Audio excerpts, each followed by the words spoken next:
నేనైతే ఫస్ట్ పోయి ఆహ్వానిస్తాను. అంత మంచి మనిషి అయినా, గౌరవము, నిజాయితీపరుడు, ఎన్నేళ్ళ అనుభవము, పాపం 40 ఏళ్ళ రాజకీయ అనుభవము,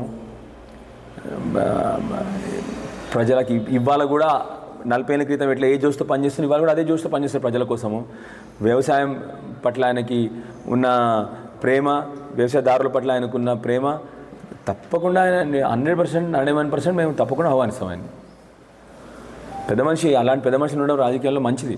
అంత గౌరవంతో 100% వస్తే ఆహ్వానిస్తానంటే, నాకు ఒకసారి ఇట్లా పొమ్మంటే ఆయన దగ్గరికి నేను పోయి అలాంటి వాళ్ళని నేను భుజాన్ని తీసుకొని వస్తాను. నేను అంత మంచి మనిషి ఆయనంతా గౌరవం, నాకు నిజం గౌరవం. ఎందుకంటే నేను సీరియస్గా గౌరవం చెప్తాను, ఎమోషనల్ కూడా చెప్తాను ఆనెస్ట్గా. ఈ పార్టీ ఇన్ఛార్జ్లే నాకు 4 గన్మేలు కావాలంటారు ఇవాళ రేపు. జీవితంలో ఒకసారి గెలవని వాళ్ళు కూడా అలాంటి వాళ్ళు నాకు గన్మేలు కావాలి, నాకు ఇది కావాలి, అలాంటి వాడు ఒక్కడు వచ్చి కూర్చుంటుండే పాపం. అంటే అట్లాంటి రెస్పెక్ట్ నాకు ఆయన అంటే. And absolutely non corrupt. అసలు ఆయన కరప్షన్ అనే పదవి ఉండదు ఆయన దగ్గర. అలాంటి వాడు రావాల్సిందే రాజకీయాల్లో. మా పార్టీలోకి వస్తే ఆనందంగా స్వాగతిస్తాను నేను. అసలు మా జీవన్ రెడ్డి సాబ్ అంటే మాకు అంత గౌరవం. మాకు అని నాకు తెలియదే అంటుంటే. అసలైన తొలి వెలుగు.